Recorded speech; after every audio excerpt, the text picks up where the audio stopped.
नमस्कार. मी अनिल कदम दमयंती यूट्यूब चॅनलमार्फत बोलत आहे.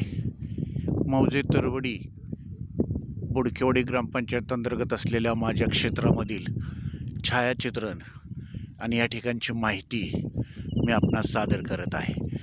गेल्या आठवड्यात गिरवी परिसर, बोडकेवाडी परिसर, तरवडी परिसरात पावसाचे तांडव झाले आणि पावसाने प्रचंड क्षेत्राचे नुकसान झाले.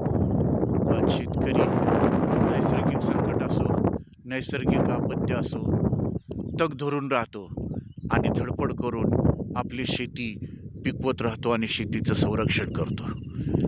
या क्षेत्रामध्ये सुद्धा खूप मोठी नुकसान झाले होते. पानबंदी तशी फुटली होती. अशा ठिकाणी पुन्हा दगड भरून पानबंदिस्ती सुरक्षित करण्याचा प्रयत्न केलेला आहे. आणि या ठिकाणी असलेले भुईमुगाचं पीक आणि इतर पिकं येत आहेत. डाळिंब लागवडीचं या क्षेत्रामध्ये नियोजन आहे आणि मान्सूनपूर्व कामं करून बाजरी आणि सोयाबीन याचंही आपल्याला लागवड करायची आहे. तर काही फळबागांची लागवड करायची